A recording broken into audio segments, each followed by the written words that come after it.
just dive into this traditional bowl of salsa we call a podcast. I want to know straight from the horse's mouth, someone who knows most about this and someone that I trust most about this specific topic. Okay. How much whipped cream is too much? How much whipped cream? I guess it depends on the social situation that you have found yourself in. If you're home by yourself, I'm not sure there is a threshold that you could determine and say without a doubt is too much. However, if you're out and about, you're at I don't know, Golden Corral. I know how you like Golden Corral, Jack. Honestly, if you're at Golden Corral and you're just like whipping down this or chugging down the whipped cream, I think it's only too much if someone says so. If someone comes up and, says, hey, that's too much whipped cream. But at that point, is that fighting words, Jack? Well, at a place like Golden Corral, everyone's family. I know you don't really understand Golden Corral. No, I don't. Hopefully some of our listeners get it. I'll just say 2 words, chocolate fountain, and that's enough. And now you get it. So everyone's family at Golden Corral, and honestly, I don't think it's really possible. There's no bad vibes in Golden Corral. That's what I'm trying to say. However, if you found yourself in another social situation like yourself outside of your home, it's not really anyone's place to tell you how to use your whipped cream. It's kind of like your guns and how like we have the right to bear arms. We have the right to bear our whipped cream in kind of any way we see fit. I agree. However, that's if you do have type 2 diabetes, I would say there is probably a chance that there is a limit. But too much diabetes is when too much whipped cream is when the diabetes just consumes you become one with the whipped cream. Yeah, I understand. It's weird. I feel like, Jack, at least once per episode, we always take it back to diabetes. God, we have some running themes being bears, diabetes, and probably something else. Social media being bad for people. That is our foundation. Can you imagine a bear with diabetes on Twitter? On Twitter? Good God, dude. He'd be unstoppable. I'd rather not imagine that. I have a quick follow-up question to that. Yeah, dude, hit me. I think I speak for our whole viewer base and your mother and anyone else that cares about you. That cough is getting progressively worse every week, and it's been that way for a solid month and a half, 2 months. And I just want to make sure that, it's on your radar that you might die and you need to get your affairs in order. I think we all want to know kind of what's going on. So essentially I got better. The cough went away. And then I'm not kidding. And then I had to do like 10 hours of overtime at work in 1 week. And it fucked me so hard that I got the cough again. I got sick once again. Like this is whooping. Like we've graduated from coughing to whooping. Whooping cough.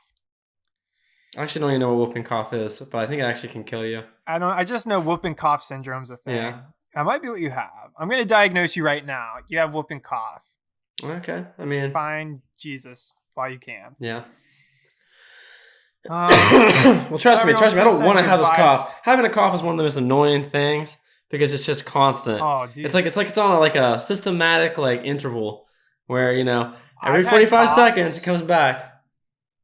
Yeah, I've had coughs where it keeps you up at night. You just can't sleep because you cough so much. Mm-hmm. Yeah, it's not really to that point. Like I definitely having a lot of sleep because of it, but it is annoying. And it's definitely probably annoying to you listeners and those who have to edit it via Jack and I. So apologize to everyone.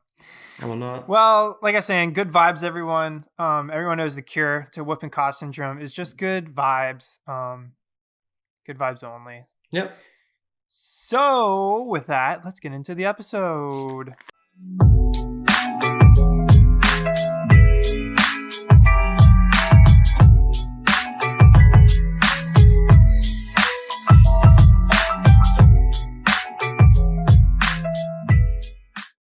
We are talking about wendigos.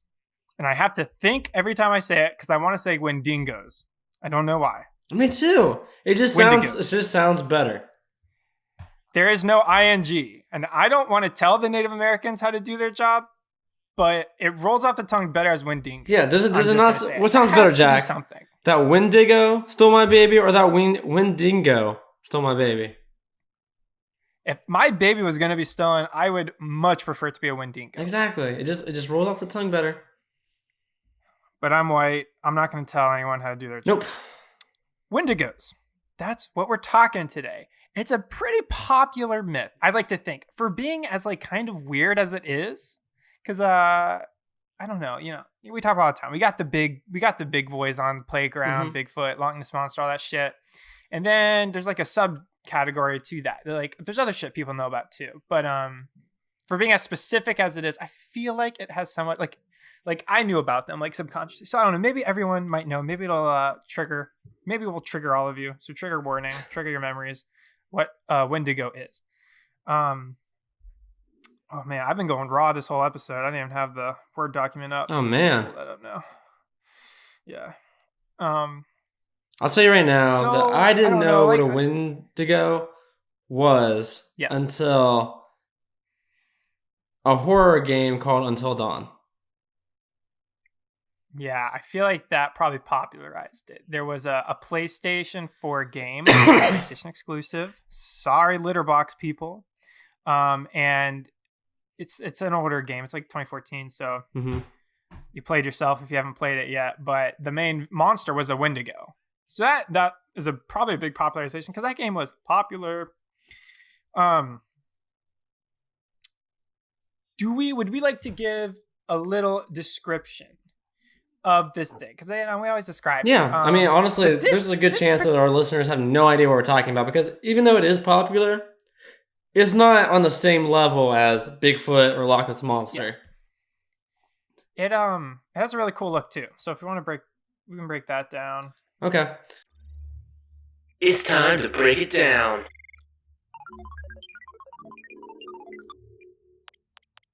Well, originally, the Wendigo, it was more of thought to be more of a spiritual, demonic force or spirit.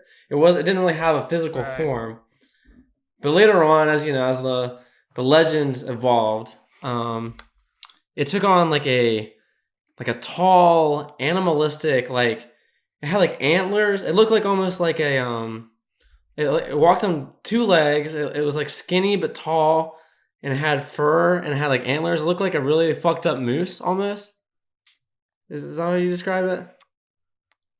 Sure. Yeah, it's weird. There's a lot of like different like artist renditions of it. And we'll pop up a bunch of different pictures on the YouTube and everything. But they, talking about the most consistent, I'd say, descriptors of these things are a few things. So one, normally they're always like they have very elongated limbs. Yeah. And they have they're kind of humanoid, very like vaguely humanoid. And they're kind of humanoid because they come from human beings, and we'll get more into that. But, arms, 2 legs, like very long, stretched out, like no muscle on them whatsoever. They're almost skeletal in frame, and their skin is pulled across the fucking skeleton. And it's almost zombie-ish because normally it's like decaying, and it's like it's basically, like I said, it's like a zombie that's like starving or something. And it's very animalistic. These aren't intelligent creatures. No. It is literally only fueled by the hunger for human flesh. So it's very, like you said, very zombie. It's very zombified in the legend. Yeah, and a pretty consistent thing is like they all have like piercing, like glowing eyes or glazed over eyes. And then I like the kind with the deer head. I like those because those look cooler to me. Yeah, that's there's others you can see. That's the image I have in my mind, but then it has like antlers and stuff. Yeah, you gotta wonder though, how does it eat people if it has like the deer skull?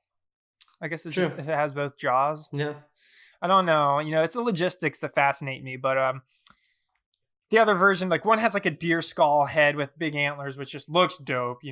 It's aesthetic as fuck. But then the other version is it's got just like a little monster goblin head with sharp teeth and shit. So it's rather terrifying. Oh yeah, Nightmare fuel. and we haven't even gotten to the supernatural abilities yet. As far as their size, they're pretty big. They're like multiple times the normal human size. So like think of like I don't know, just think of like a tall normal dude, and then it's like 3 times that. So they're really big.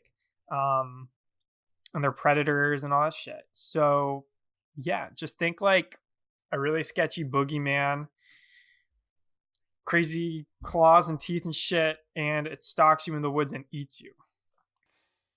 How this beast has potentially come to exist in our world. Yes. Okay. Well, so you have to know to understand the Wendigo. Is it Wendigo or I don't even fucking know. It's Wendigo. Wendigo. Okay. Yes. To understand the Wendigo, you have to understand that it originated from the what is it? The Algonquin. Algonquin? Gesundheit. Algonquin. The Algonquin Native American tribe. It originated from them. And essentially, it was like this creature that was brought into, I guess, the realm of belief due to, or it can be brought in due to someone's greed or due to, like, terrible winter conditions, you having to eat another human being to survive.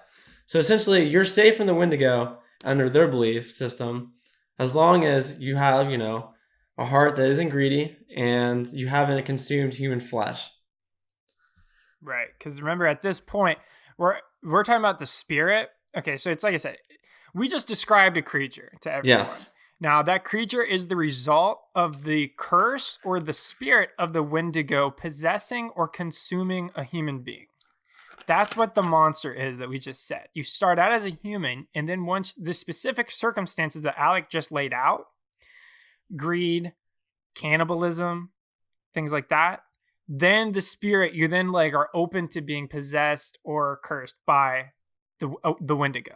No. And then you transform into that fucking crazy thing that we described. Yeah, and there's I know you mentioned that the Wendigo wasn't very intelligent. However, it does have supernatural abilities that lends you to believe that maybe it does have somewhat of an intelligent mind, due to the fact that I saw that it can emulate human voices, which it'll use to lead people out into the woods to make it easier for it to possess people once it has a target. Yeah, I feel like when I was like, it's not intelligent, that's like, it can't play Candy Crush on a knife. Yeah, it's not our level, but it's definitely a sophisticated animal or predator. Yeah. And I mean, fucking animals are intelligent. Yeah. Like, it's all relative. But and then how you mentioned also that they're very tall. Well, also under the legend, each time that a Wendigo consumes another human being, it grows relative to the size of the human being that it consumed. So, and the older a Wendigo is, the stronger it gets. The longer it's been on Earth, the stronger it gets.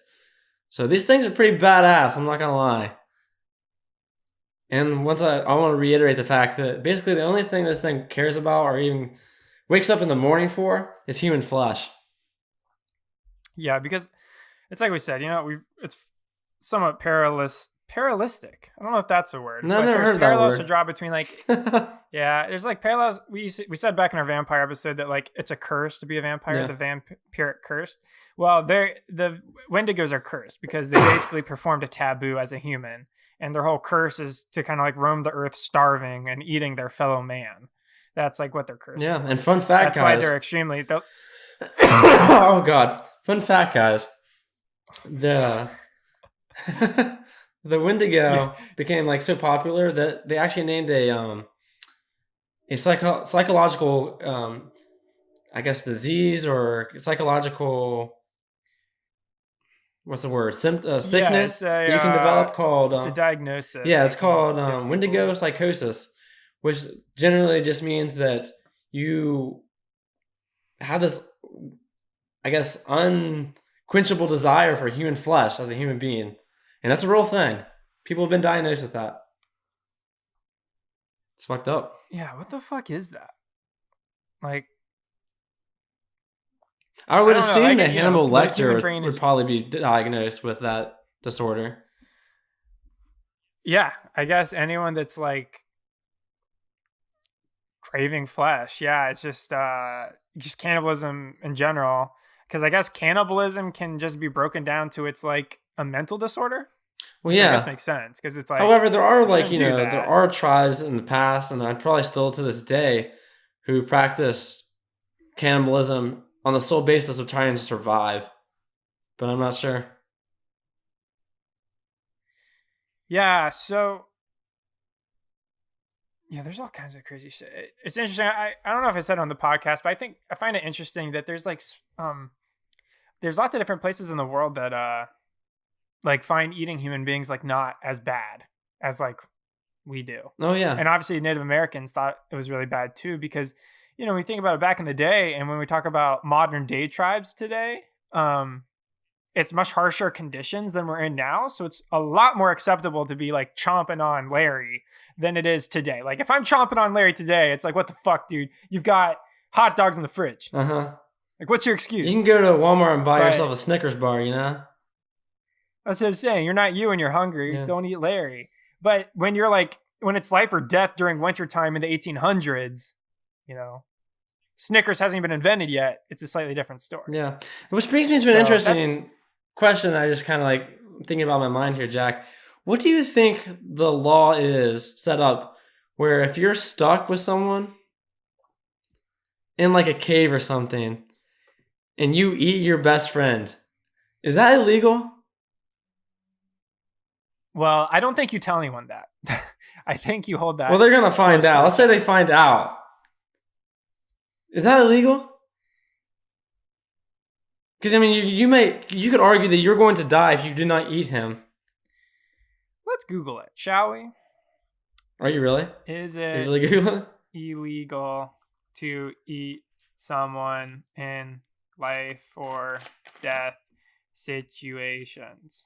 I'm asking for a friend. All very true. All right. Eating people is wrong, but is it against the law? This is the article I'm about to read really fast. Oh my God. Yes. Look. Jose Salvador is accused of eating his travel companion to survive being lost at sea. If this is true, he isn't the first to consume human flesh in extreme conditions.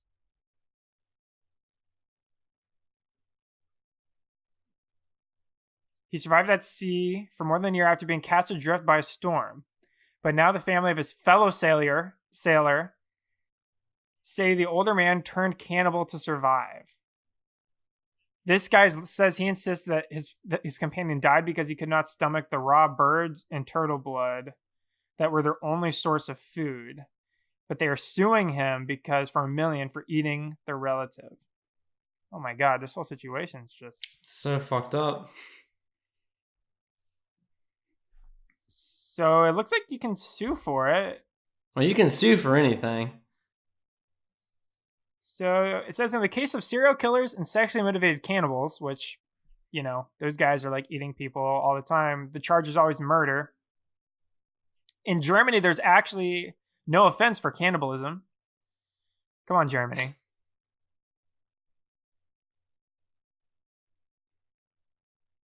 So what you're telling me, Jack, it's not actually illegal. Question, but just looked down upon. Yeah, I was gonna say it's just like, come on, dude. Like, well, very interesting. Yeah, it sounds like that's like a legal question for sure. Because that's not one many people deal with, luckily. But that would suck ass. Having to eat someone? Oh yeah. Especially if you liked it. I was gonna ask you, like, obviously that would not be cool. That would be unfortunate. But you know, say we had no choice but to eat our 22-year-old travel companion lost at sea. What part do you think would be the tastiest? Like, just like if you had to guess, like it's gotta be the ass, right? I mean, I think yeah. Obviously, there's some factors. Depends on the person, but like everyone's working on their ass, and it's 2018. That's like everyone cares about how their butt looks. So I feel like there's a lot of care to that area, and Exactly. All the cushion for the pushing. So, little A1 sauce. That's very interesting. But let's get back to our homeboys, the Wendigos. The Wendigos. So, No. So we want to break down, Jack, the supernatural abilities that these things can. I mean, we kind of already mentioned a little bit, but do you have any other supernatural abilities these things possesses? I want to say one more. Let's get back to Lego my ego. Okay. All right. Supernatural powers. I actually didn't get much into that, so you might be better to talk about that. I definitely saw the whole they can mimic the voice of your loved one, which is pretty interesting. That's pretty spooky. Obviously, like when they were coming up with this monster, it was like fucking like they were okay. They were obviously like trying to like terrify the shit out of anyone. Yeah. And that's what I think is interesting. I'll save this for the end, but kind of like why this monster is even like a topic for discussion, like why it was ever even thought of by the Native American people. And I think Alec, but I'll save it for the end because it makes more sense to say at the end. But yeah, it's fucking terrifying. Like I'm gonna hear my grandma calling my name out of the woods and it ends up being a Lego my ego. Like fuck that.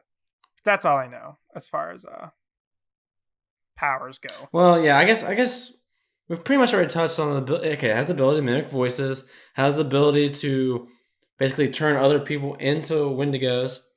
It has but it also has like these abilities, like it's super strong, super fast. It can grow really large, so it has very useful abilities that make it a pretty intense predator. Let me take you back, guys, to the time before the 1900s. In 1878, my boy, I think his name was John Swift. Is that what it was? Swift Runner. Swift Runner, yeah. That is a cool name, isn't it? Anyways, Swift Runner, he's living out with his family in the woods, and essentially, or was it Taylor Swift? Yeah, he may be the lost relative of Taylor Swift. Who knows? But essentially, they think that possibly it was like during winter, and these are really harsh times back in the day. They think that possibly one of his sons may have died, and they had to eat him. The whole family may have had to have eaten him to survive. Well, it's going back to the whole Wendigo psychosis disorder. Essentially, Swift Runner, who is the man of the house, he went and butchered all of his family and ate them.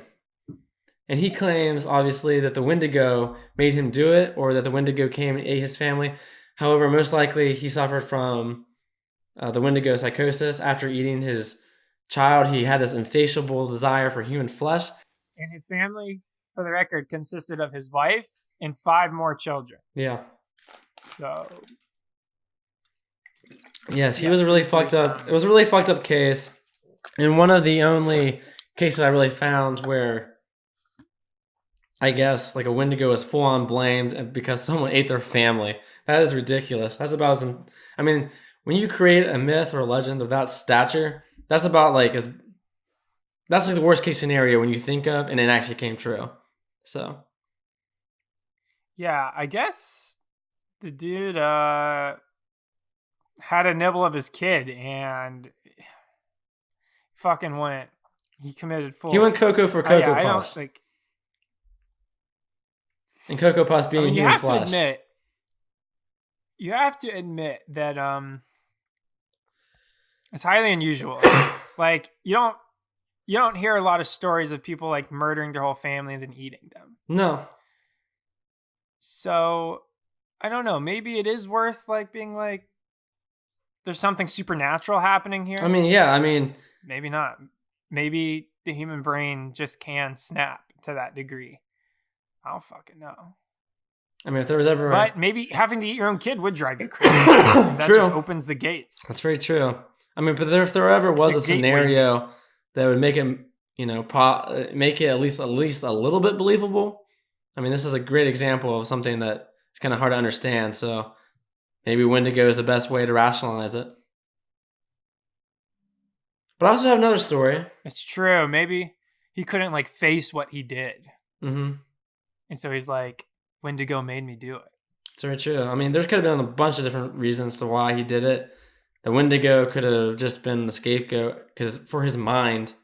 So that's what I'm saying. So he could like sleep at night. Well, at the end of the day, everyone, they ended up in Saskatchewan, whatever the fuck that means.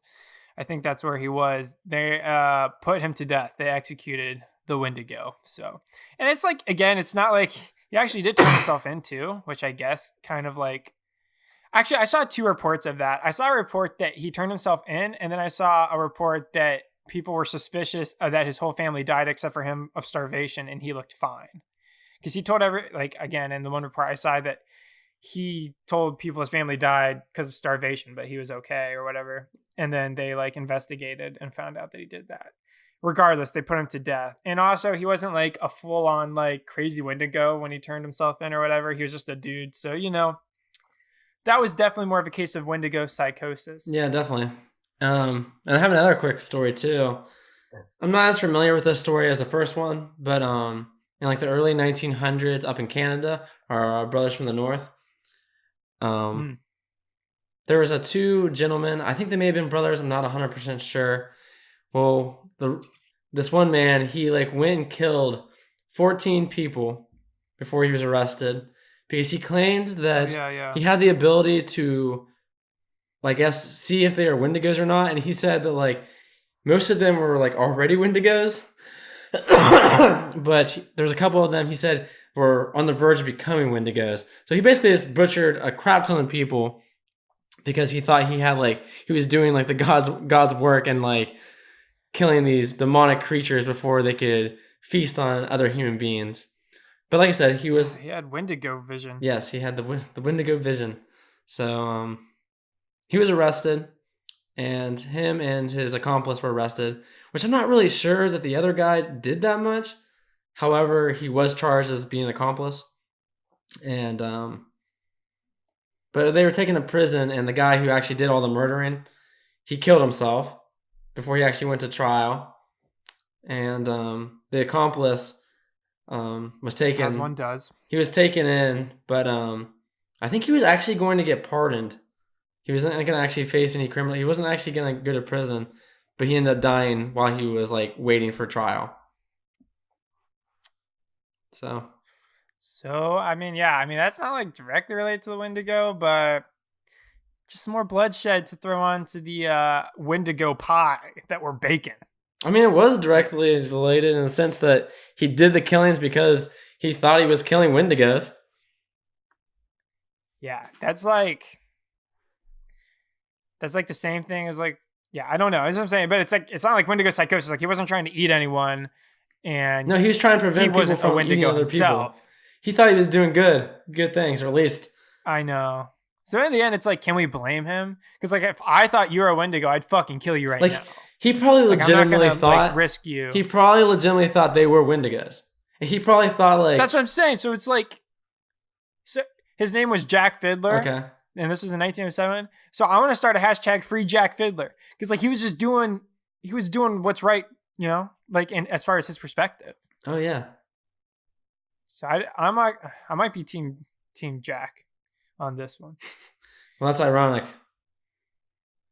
I mean, honestly, though, all jokes aside, it's like if he legitimately thought he was killing Wendigos, like, can we blame him? I mean, he just needs to go to a mental hospital. That's what he needs to do. It's true. Even mentally deranged criminals that don't realize what they're doing is wrong still get put away. Yeah. Because they are a danger to society. Yep. So I just want to know, speaking of like Wendigo hunters, because that's what Jack Fiddler was, and he was a goddamn good Wendigo hunter too. 14. I wanted to know, if you were a Wendigo hunter, what would your going rate be? So like, how much would you charge per hour? Like, I was just curious how because you have college debt. Like we got to Well, pay I it mean, off. Like I'm just you gotta look at the different variables when going into this job. Like one, obviously, it's looked down upon by the law enforcement. They're not really gonna enjoy you killing people who are Wendigos, but they are considered people. right. So you got that going for you, or down going against you. Two, these people might not like being killed, so they might fight back. And three, Well, naturally, a Wendigo's not going to go down without a fight. I'm thinking you're probably not going to have benefits. You're not getting health care from this job. So I'm going to say I would charge at least $50,000 per Wendigo. Ooh, damn! Mm-hmm. My services You're do not never come gonna get cheap, business. but I get the job done. I'm sorry, because I was gonna say a couple grand per Wendigo, and I'm just gonna say I'm gonna cut you. I'm gonna eviscerate you as far as the market goes. Yeah, but the way I see it, because your price is so low. By the time you kill 10 Wendigos, you've only accumulated like $20,000, and now you're already going to jail already. However, I kill one Wendigo, I just get one customer. Yeah, you're set. I'm already set, dude. You just need one final score. Mm-hmm. So let's go to the next segment, guys. Basically, we're going to break down, I guess, all the occurrences that, at least I saw, of Wendigos in popular media. Pop Culture Party. Media from around the world. So we can just trade shit back and forth here. So you can start. But obviously we mentioned Until Dawn, the video game. Which, fun fact, I have yet to play that game. However, I've seen basically everything via YouTube. So I'm not sure if I'll ever play it. God damn it. I know. It's not my fault, dude. Like, sometimes you'll just be scrolling through shit and like, something just gets spoiled for you on YouTube. And it's just like, well, that's spoiled for me. There's no point you even trying anymore. Yeah, that was me in Attack on Titan. Yeah. And it was like, I was like on a top 10 list. I remember being on a top 10 list. And it was like twists in video games or something.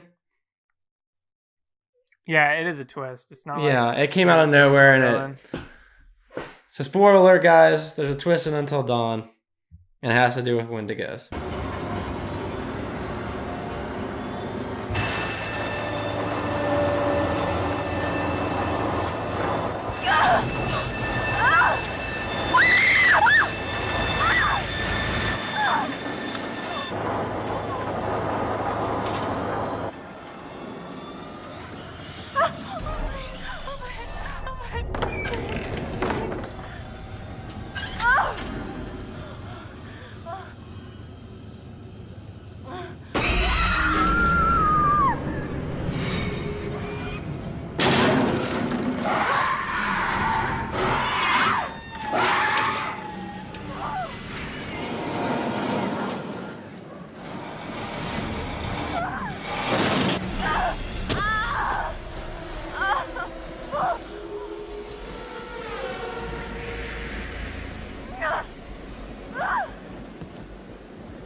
But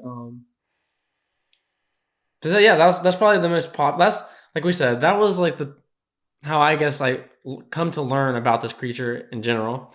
But ever since like I found out that they were a legend or a myth or whatever, I've kind of like stumbled upon other instances where I guess I didn't even realize that those are the two of the same things. So, but I'll get into that. I guess it's your turn. Yeah, and then so I saw there was apparently a Wendigo in Supernatural. Yeah, I was gonna bring that one up too. We might play a little Supernatural. That's that one like fucking I consider a chick flick. Sorry to all you bros out there that watch it. My girlfriend's like obsessed with it. And it's just these two dudes running around like punching ghosts in the dicks and stuff like that. And there was like a Wendigo episode or something, and we'll probably play a little clip. And get sued by them. But they run into a Wendigo, and they refer to it as a Wendigo, but it's not what we've been talking about. They kind of turn it into whatever they want.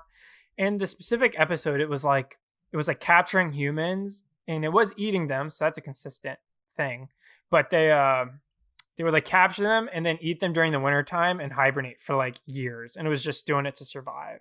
So It's crazy. supernatural. There you go. It's always been in the shadows. We were just ignorant to it. We were But naive. now our eyes are cleared thanks to the podcast. Wrap it up with a good old probability of reality. Probability of reality. But yes, probably reality, because like I said, some people believe they're out there, some people are hunting them, some people, that's their livelihood. People go to college to become Wendigo hunters. Wendigo. Fuck. Wendango. Wendigo. When to go. Fandango. Where did you go? I miss you. Okay, so Alec, Yes, Jack. do you fear the Wendigo Do I fear it? on a scale of -3 to 7? Because it has a spiritual aspect to it, I'm going to say that I'm going to give it a -1. Ooh, so you don't really fuck with the curses and spirits and shit? Curses are a little bit It's a bit more real to a little you. bit more real to me. Yeah, I'd say so. I don't know if you've ever seen the movie Drag Me to Hell. Unfortunately, yes. Well, The movie's ridiculous. dude, I love that movie. Yeah, it was crazy. There is like a scene where a goat gets possessed and it says something like "Gotcha, bitch" or something Yes. like that. You know what I'm Yes, saying? and then what the it fuck? possesses the another guy in the room. He starts levitating Yeah, and like tap bites him. dancing in the air. Oh my god, yeah. So it's like this Indian dude. Yes. Oh god, what the fuck? No, it called her like a whore. It was like very aggressive. Whatever the fuck this was, it was very aggressive. Oh. But anyways, for some reason that movie, because I watched it way back in the day. Yeah, I was like young. Mm-hmm. But Anyway, that movie made you a believer. I believe in curses, yeah, man. That movie is weird. But not just that, ever since I was little, with the whole mummy curses have always interested me. And That'd be an interesting episode, the curse of King Tut and everything, because there was some really weird shit around that. Stuff really happened. yeah, 14 people who were affiliated with that discovery died. Yeah. So yeah, I'm gonna go with a -1. Okay, fair. Mhm. I'm going to give it a -3. I don't believe in the Wendigo. I believe, as with many of these things, that it was made as a lesson or a fable to teach something.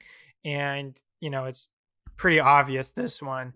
This was a cautionary tale, in my opinion, against greed, against the ultimate thing it was deterring people from doing in these early days, especially of Native Americans, where it's a much more rough lifestyle where you can die any day. You can fucking die of something. If it's not going to be smallpox blankets, it's going to be a bear. Bear, hello. It's to keep people from eating each other when times are tough. Yeah. To create kind of rule in their society to not do that. You think today it's obvious not to do that, but maybe back then it wasn't. So you create this fucking terrifying curse that really deters you from wanting to do that. Obviously, a very similar thing. I think another freaking theme on our show is religion, but because I think a lot of stuff stems from religion. But a big example of deterrent is hell. Don't do bad stuff because you're gonna go to hell. Well, their version of that, to an extent, was don't eat people or you'll turn into a Wendigo. Yeah. A Wendigo. But it is one of the hardest words to say in the human language. It really is. I want to say Wendigo. So there you go. That's what I think it is, and it was probably very effective. I'm not going to eat anyone now. Sometimes I humored the idea. Yeah, I'm definitely going to stop eating people because of this episode. Yeah.